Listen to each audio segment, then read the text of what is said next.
સદગુરુદેવની જય। માછલી વિયાણી દરિયા બે, શ્રવણ રહ્યો એની માને પે, કાળી પછેડીને ભમરિયાળી ભાત, શ્રવણ જન્મ્યો માજમરાત, અડી કડીને નવગણ કૂવો, ત્યાં શ્રવણનો જન્મ હુઓ, ઊંચેરી પીપળના ટૂંકા છે પાન, શ્રવણ ધાવે એની માના રે સ્થાન, 5 વર્ષનો શ્રવણ થયો, પાટી લઈને ભણવા ગયો, ભણી ગણીને મોટો થયો, સુગરી નરને પરણી ગયો, સુગરી નર મારા વચન સુણો, મારા આંધળા બાપની સેવા કરો, તારા આંધળા બાપને નાખો કુવે, મને મારે પિયરીએ પહોંચાડ, આગળ શ્રાવણ પાછળ નાથ, આવી ઉભા એ સસરાને દ્વાર, સસરાજી મારા વચન સુણો, અમારી દીકરીને ઘરમાં પૂરો, ઉભા જમાઈ રાજ જમતા જાવ, અમારી દીકરીના અવગુણ ગાવ, એ રે અભાગણીનું મોઢું કોણ જુએ, મારા આંધળા બાપને નાખે કુવે, ત્યાંથી શ્રાવણ ચાલતો ત્યો, સુતારીના ઘર પૂછતો ગયો, સુતારી ભાઈ મારા વચન સુણો, મારા આંધળા બાપની કાવડ ગળો, કાવડ ગળજો ગાટ સોગાટ, બેસે મારા સોયલા માને બાપ, બેસી કરીને આનંદ થાય, 68 તીર્થ કરવાને જાય, ત્યાંથી શ્રવણ ચાલતો ગયો, દરજીના ઘર પૂછતો ગયો, દરજીડા ભાઈ ભાઈ મારા વચન સુણો, મારા આંધળા બાપના લુગડા સીવો, કપડા સીવજો ગાટ સોગાટ, પેરે મારા સોયલામાં ને બાપ, પેરી ઓઢીને આનંદ થાય, 68 તીર્થ કરવાને જાય, ત્યાંથી શ્રાવણ ચાલતો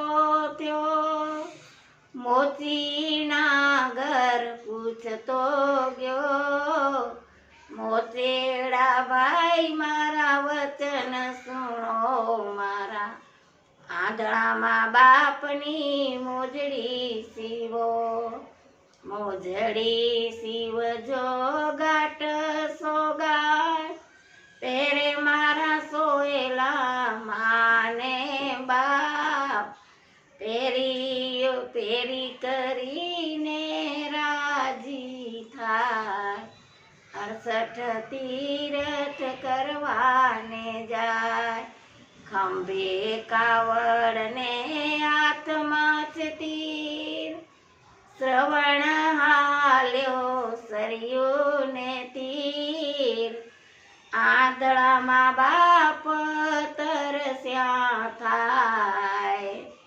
શ્રાવણ એને પાળેડા પાવ અયોધ્યા નગરીના દશરથ રાય મૃગિયા રમવા વનમાં જાય ગરુલો ભળતા અવાજ સુણ્યો ત્યારે ટાંકીમાં બાણે શ્રાવણનો જીવડો રે જાય મરતા પહેલા કહેતો ગયો મારા આંધળામાં બાપને પાણી દિયો આંધળા તપસ્વી તમે પાણી પીઓ તમારો શ્રવણ સ્વર્ગે ગયો આંધળામાં બાપે દીધો છે શ્રાપ જેમાં અમે તળપીએ દીકરાને કાજ જ્યારે તારું મોત જ થાય ત્યારે દીકરાએ કે નહીં હો બસ બોલો સદગુરુ દેવ કી જય.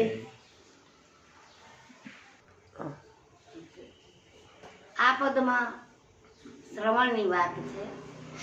શ્રવણ એટલે શું એ સમજવાનું છે. શ્રવણ કોનું શ્રવણ આપણે કરીએ છીએ? બહારનો શ્રવણ નહીં, અંદરના શ્રવણની વાત કરી છે. તો એમ કે કોનું આપણે શ્રવણ કરીએ છીએ, કોને આપણે શ્રવણ કરીએ? શ્રવણેથી રેડિયો સંતો રૂઢીએ ઠેરાણ. તો આપણે આપણા સદગુરુએ શ્રવણથી રેડ્યો. એક શબ્દનું શ્રવણ કરાવતા અનુભવ થયો ત્યારે એ જે શ્રવણ શબ્દ જે છે ને અક્ષર સાર શબ્દ એ આપણા હૃદયમાં ઠેરાઈ ગયો. હૃદયમાં ઠેરાણો એટલે કે નાસિકા અગ્રણી પર આપણને નિશ્ચય નક્કી થઈ ગયો.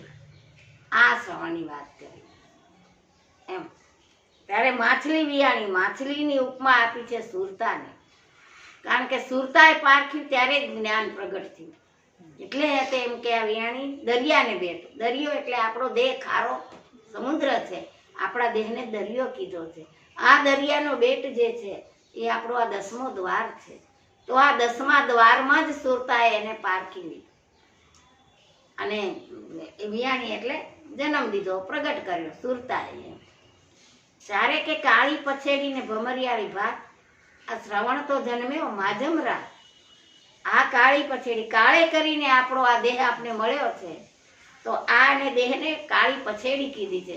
આમાં ભમરિયાળી ભાત એટલે જુદી જુદી ભાત છે. બધી વિષયો, વિકારો, કામ, ક્રોધ, લોભ, આ બધી જુદી જુદી અંદર ભાત. જ્ઞાન, વૈરાગ, ભક્તિ, પાછા આવા વિષયો, વિકારો, આ બધી જુદી જુદી ભાત છે એમાં. પણ શ્રાવણનો જન્મ ક્યારે થયો? કે માજમ રાતે થયો. તો માજમ રાત કોને કહેવાય? કે 12 વાગ્યાના અંતરે, 12 વાગ્યા પછી જે છે એને માજમ રાત કહેવાય. તો આ માજમ રાત ન જાય તે આ જ્ઞાન આપણે પ્રગટ થાય ને માજમ રાતના જ જ્ઞાન ઉપદેશ દેવા ત્યારે જે તે આ શબ્દનો અનુભવ બરાબર માજમ રાતે જ થાય આપણને. આ કીધું. પછી ઊંચેરી પીપળને ટૂંકા છે પાન. તો આ દેહને ઊંચી પીપળીની ઉપમા આપી છે. અને આમાં આપણા ટૂંકા છે પાન. આપણા અવયવ બધા છે એ બધા ટૂંકા છે આ દેહ કરતા, એટલે ટૂંકા પાનની ઉપમા આપી. અને એમ કે શ્રાવણ ધાવે એની માને સ્થાન. તો એની માં કોણ હતી? એની માં હતી ભક્તિ હતી. તો આ ભક્તિ રસ અમૃતપાન કરનારો શ્રવણ એની માના સ્થાનની ઉપમા આપી, ભક્તિ રસના પાન કરવાની આપી. પછી 5 વર્ષનો શ્રવણ થયો. હવે અહીંયા અનુભવની વાત. 5 વર્ષ એટલે આપણા 5 પ્રાણ. ગંગા સતીએ કીધું 5 પ્રાણને એક ઘરે લાવો, જેથી કરવું હોય તે થાય. તો આ 5 પ્રાણની વાત કરી. તો આ 5 પ્રાણ વર્ષે છે, 8 પોર શ્વાસ ઉશ્વાસની ગતિમાં. તો આવી રીતે એને કીધું. તો પાટી લઈ ભણવા ગયો. પાટી એટલે દેહ સહિત ભણાય. આપણે ત્યાં સદગુરુ શરણે જઈએ ત્યાં દેહ સહિત જ જઈએ ને સદગુરુ આપણો સાહેબ છે, સદગુરુ જ આપણને ભણાવે છે. તો આ દેહરૂપી પાટી લઈને ભણવા ગયો. પાટી હજી એની કોરી હતી. કોરી પાટીમાં અલખ લખવો હોય તો બરાબર ઉકલાય. બાકી ચિત્રા પાડેલી પાટી હોય એમાં અલગ લખો તોય વંચાય નહીં જલ્દી, અલગ ઉકલાય નહીં જલ્દી. તો આ પાટી લઈને ભણવા ગયો. ગુરુજીએ કયું ભણતર ભણાવ્યું એને? કે ગુરુજીએ એવું ભણતર ભણાવ્યું કે ભાઈ તને જન્મ મરણના ફેરામાંથી મુક્ત કરી દઈશ, તારી 1,84 મટાડી દઈશ. તું મારું આ ભણતર છે અને આ ભણતર ભણી ગણી અને તું હવે મોટો થયો છે, તો હવે તું સુગ્રી નરને પરણ. ત્યારે પછી શ્રવણ સુગ્રી નરને પરણ્યો. તો સુગ્રી નર કોણ છે? સુગ્રી નર છે એ સુરતા છે. તો હવે સુરતાને ઈ પરણી ગયો. ત્યારે પાછો ઈ જ શ્રવણ સુરતાને ભલામણ કરે છે કે આ મારા મા બાપ તો આંધળા છે, પણ તારે એની સેવા કરવી પડશે. ત્યારે સુરતા એમ કહે છે કે મા બાપ જે આંધળા છે એ મા બાપ કોણ હતા શ્રાવણના? મન અને ઈચ્છા. મન અને ઈચ્છા આંધળા છે. તો હવે આ આંધળા છે એને કોણ પરખાવે? એને કોણ પારખ કરાવે? ત્યારે તે આ શ્રવણ સુરતાને ભલામણ કરે છે આ મારા મા બાપ આંધળા છે એની સેવા કરતો. તો કે હવે મનને ઈચ્છા આંધળા, મને ઈચ્છા તો સમજ્યા ના સમજે, તો એને હું ભણાવીને શું કરું? એની સેવા કરીને શું કરું? તો ઈ તારા મા બાપને કૂવામાં નાખ. કૂવામાં નાખ એટલે આ તારું મન અને ઈચ્છા એકરૂપ થઈને જો આ 10મા દ્વારમાં સ્થિર થાય તો તે હું સેવા કરું, નહીં તો હું સેવા નહીં કરું. તો મને મારા પિયર મૂકી આવ. તો સુરતાનું પિયરિયું કયું હતું? દેહનો તો દેહ છૂટી ગયો છે.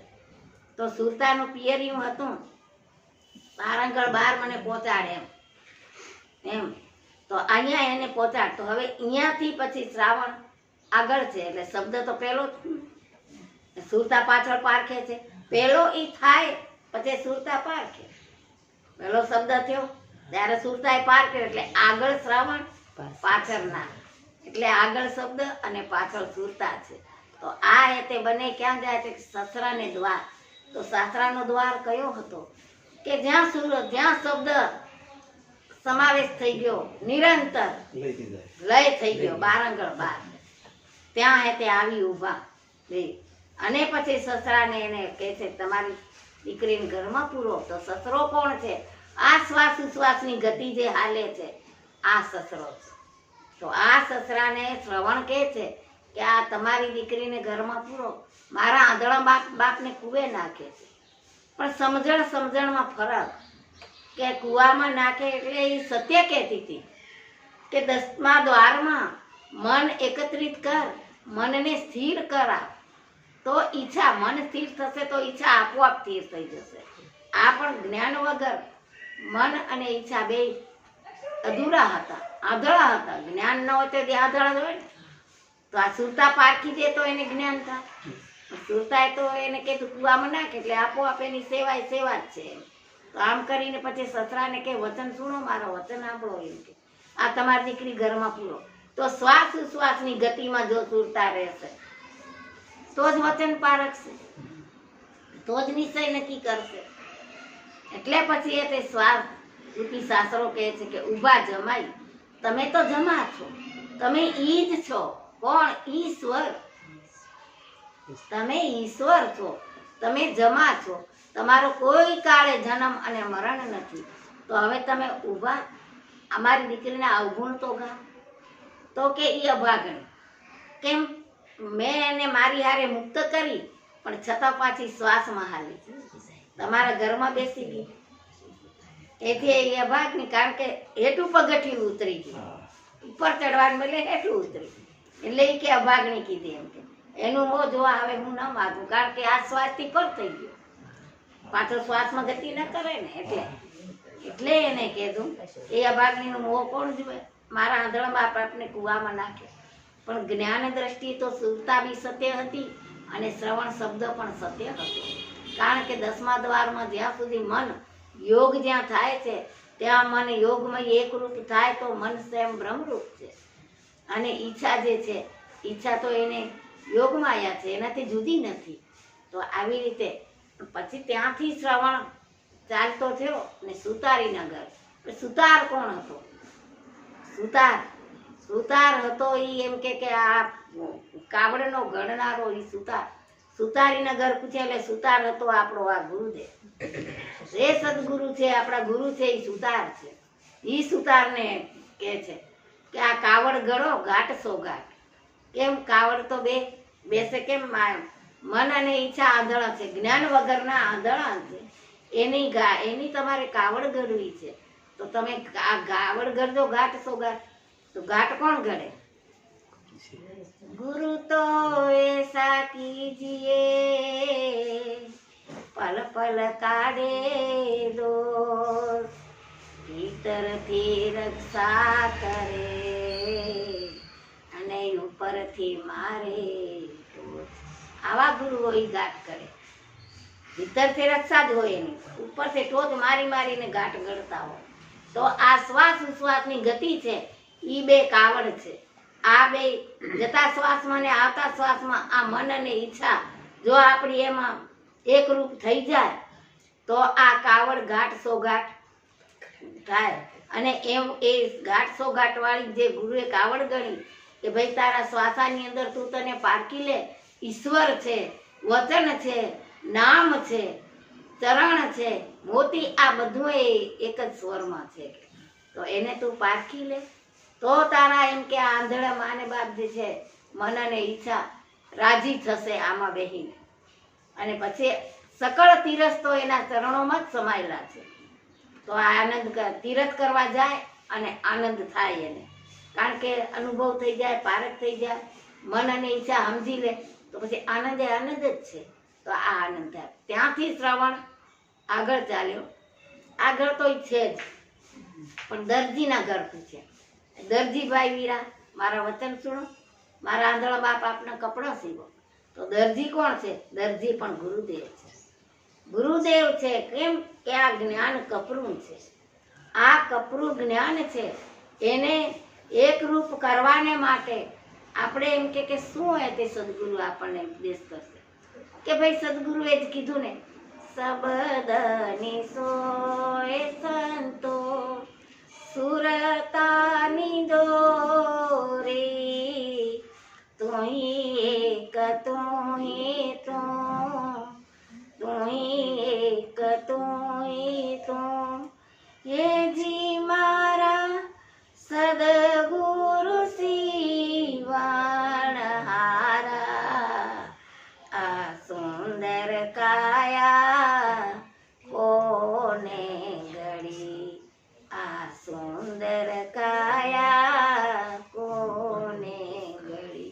આ શબ્દની સોય અને સુરતાની દોરી. આ જો શબ્દ માં સુરતા પોરવાય તો એ તે એમ કે સિલાઈ થાય, તો એ તે આ કપરું જ્ઞાન જે છે એ નિશ્ચય નક્કી થાય. અને આ કપરું જ્ઞાન જે છે મન અને ઈચ્છાથી જો નક્કી થયેલું હોય અને મન ઈચ્છા એ ધારણ કરી અને બ્રહ્મરૂપ થઈ જાય તો પછી એને તીર્થ કરવામાં આનંદ એ આનંદ છે. ક્યાં નથી બ્રહ્મ? સર્વત્ર વ્યાપક છે, ત્યાં એને આનંદ થઈ જાય. આવું કપરું જ્ઞાન છે. તો આવું કપરું જ્ઞાન નું ઘાટ સોઘાટ ગળવાનું કે છે. એનો પણ તમે ઘાટ ગળજો, સોઘાટ કરજો. જે પહેરવાથી આનંદ થાય. એટલે જ્ઞાન ગ્રહણ કરવાથી આપણે આનંદ થાય. પરખાઈ જાય જ્ઞાન પછી આનંદ જ, કારણ કે સર્વત્ર એના પુરાવા મળે છે આપણને. તો પુરાવા મળે એટલે આનંદે આનંદ તો થવાનો જ છે. આવી વાત કરી. પછી એને કે ત્યાંથી શ્રવણ હાલ્યો અને મોતીના ઘર પૂછ્યા. મોતી કોણ હતો? મોતી પણ સ્વયં આપણો સદગુરુ હતો. પણ જ્યાં સુધી આ ચામડાના દેહમાં જીવ ભાવમાં એનો જે ભાસ થતો હતો આપણને પરમ ગુરુ તો છે સ્વયં પોતે પરમાત્મા, પણ દેહના અધ્યાસથી એને આ હું છું એવો ભાસ થયો. એટલે આ ચામડાના દેહમાં આવી અને એ બેસી ગયો. તો હવે એમ કે કારણ કે આ ચરણમાં રહેવાથી જ આપણને અનુભૂતિ થાય, પારખ થાય. ત્યારે મોતીને કીધું કે એ મોતી વીરા, મારા આંધળા મા બાપની મોજડી ગયો. આંધળતા મન અને ઈચ્છા આપણે કહી ગયા કે જ્ઞાન વગર આંધળા છે. હવે મોજડી એટલે મુખમાં સતત જો નામનું સ્મરણ હોય, નામનું ભજન હોય કે નામનું વચન હોય તો આ ચરણ, આ ચરણમાં જ હે તે મોજડી પહેરાય. મુખમાં જડી, શું જડી? વચન જડ્યું, નામ જડ્યું, આ બધું એમ જ જડ્યું ને ચરણમાં જ પહેરાય. મોજડી ક્યાંય નહીં, હાથમાં કે માથામાં ક્યાંય ના પહેરાય, ચરણમાં. તો આ નામ ચરણ છે. તો આ નામ ચરણમાં સતત આપણું લક્ષ્ય રહે. આ એવી એને વાત કરી. તો આ મોતી હતો એ આપણો ગુરુ જ હતો, પરમ ગુરુ હતો. તો આ પરમ ગુરુ જે ગાંઠ સો ગાંઠ ગળી મોજડી, દરેકે દરેક ઇન્દ્રિયોના આપણે અનુભૂતિ કરાવતા કરાવતા એનો ઘાટ ગળી લીધો અને પછી એને ચરણમાં પહેરાવી દીધી. ત્યારે હેતે આપણે એમ કે સકળ તીરથ સંતોના શરણે અને સકળ તીરથ કરવા જાય. આ મનની ઈચ્છા રાજી થાય. દરેકના અંદર એક રૂપ ભાળે તો સકળ તીરથ છે. જો જુદું જુદું ભાળે તો તીરથ તીરથ નથી. આવી રીતે એને તે મોજડી પહેરી. એટલે હવે શ્વાસ ઉચ્છ્વાસની ગતિમાં આ ચરણમાં રહેવાથી જ એનો આપોઆપ ગાંઠ ગળાઈ જાય. પછી ખંભે છે કાવડ ને હાથમાં છે તીર. હવે ખંભે કાવડ લટકાડી એટલે એમ કે શ્વાસ ઉચ્છ્વાસની ગતિમાં જે કાવડ છે, આ શ્વાસ ઉચ્છ્વાસની ગતિ છે, અહીંયા શ્રવણનો ખંભો છે. અને હાથમાં છે તીર એટલે શબ્દનું તીર, શબ્દ બાણ છે. શબ્દનું તીર લઈને હાલ્યો. ક્યાં જવું છે એને? સરયુને તીર. તો સરયુ નદી ક્યાં છે? સરયુ નદી છે પિંડ બ્રહ્માંડથી પર. તો આ પિંડ બ્રહ્માંડથી પર જ્યાં સરયુ નદી છે એના તીર પર જાય છે. તો એના તીર ઉપર એ ગડુલો ભરે છે. તો ગડુલામાં કેવો અવાજ? એને હાલ્યો જાય છે રસ્તામાં, મા બાપ તરસ્યા થાય છે. કેમ? મન અને ઈચ્છાને હજી પારખ નથી. કોની? નિર્વાણની. નિર્વાણની પારખ નથી, પરમાત્માની પારખ નથી. એટલે એને આ નામની પ્યાસ લાગે છે, તરસ લાગે છે. એટલે શ્રાવણને કે અમને પાણી ના પાવ. તો એમ કે શ્રાવણે તે આંબા ડાળે કાવડ લટકાડી. આંબો તો સ્વયં સોહમ આંબો છે. આ એની ડાળે આ કાવડ લટકાડી. ત્યાં નક્કી કરે અને સીધો એ તે શરીરને તીર પાણી ભરવા ગયો. પાણી ભરવા ગયો તે ગડુલો ભરતો હતો તે બુડબુડ એવો અવાજ આવ્યો. હવે આ અવાજ સાંભળી અને અયોધ્યા નગરીના દશરથ, આ 10 ઇન્દ્રિયનો રથ છે, આમાં જે રાજા છે અહંકાર રૂપી, તો આ હે તે મૃગિયા રમવા વનમાં આવ્યા. મૃગ એટલે આ બધા વિષયો વિકારોને બધાને મારવા માટે શિકાર કરવા આવ્યા. એના શિકારે આવ્યા. ત્યાં એને આ ગડુલાનો અવાજ સાંભળ્યો. એને મૃગલો જાણીને એને બાણ માર્યું. કયું બાણ માર્યું એને? મૃગ જાણીને આ શબ્દભેદી બાણ માર્યું એને. તો હવે તો એ દશરથ રાજા ન રહ્યા. અયોધ્યા કોઈ અધ્યાય એનામાં ના રહ્યો એવો એ રાજા થઈ ગયો. કોણ? ને એક તો 4 શબ્દ થઈ, ને એક તો 4 શબ્દનું બાણ એને વાગ્યું. આ ગડુલો ભરતામાં અવાજ આવે તો આપણા નાદ બ્રહ્મ નથી થતા. આ નાદ બ્રહ્મમાં જે ગુંજન કરે તો આ હે તે પ્રેમનું પાણી. એનું રૂપ નથી, પ્રેમ જ એનું રૂપ છે. તો આ પ્રેમ સ્વરૂપ છે. તો મરતા પહેલા એ બાણે શ્રવણનો જીવ ગયો. જીવ ગયો એટલે જીવ બધા છૂટી ગયો અને પોતે પરમ ગુરુ પરમાત્મા થઈ અને મુક્ત થઈ ગયો. સ્વર્ગે ગયો એટલે મુક્ત થઈ ગયો. પણ મરતા પહેલા કહેતો ગયો કે મારા આંધળા બાપ આપને પાણી પાજો, કારણ કે એ પ્રેમના ભૂખ્યા છે, પ્રેમના તરસ્યા છે. એને પાણી પાજો તમે. ત્યારે હે તે અયોધ્યા નગરીના રાજા પાણી લઈને જાય છે કે આંધળા તપસ્વી તમે આ પાણી પીઓ, તમારો શ્રવણ તો સ્વર્ગે ગયો છે.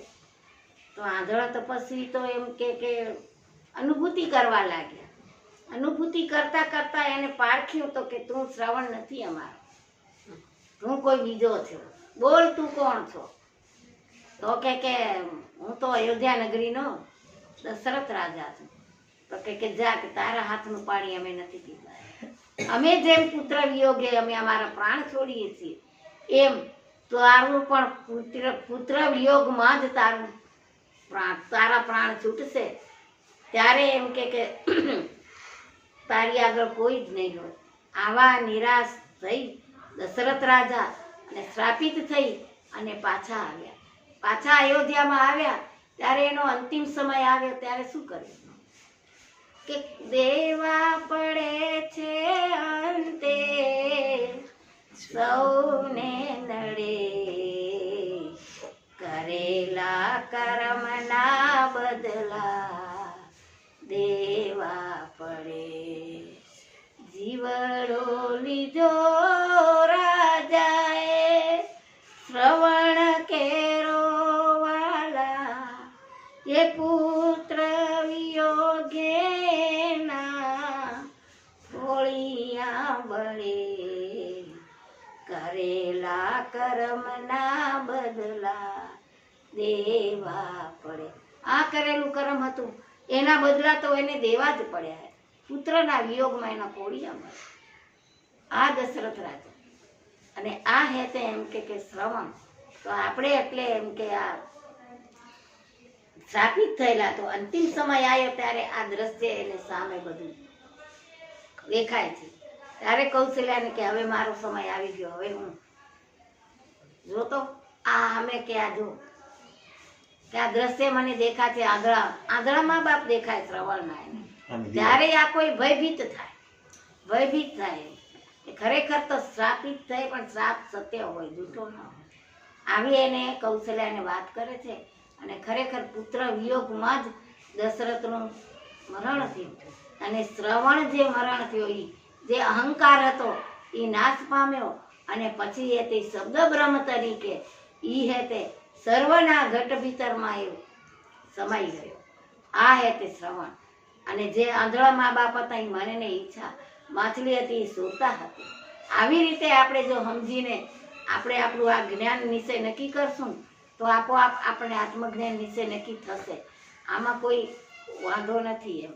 અને આપણા આ સદગુરુનો ઉપદેશ છે કે ભાઈ તમે એમ કે આ જ્ઞાન પ્રાપ્ત કરી અને અનુભવી અને નિશ્ચય નક્કી કરો.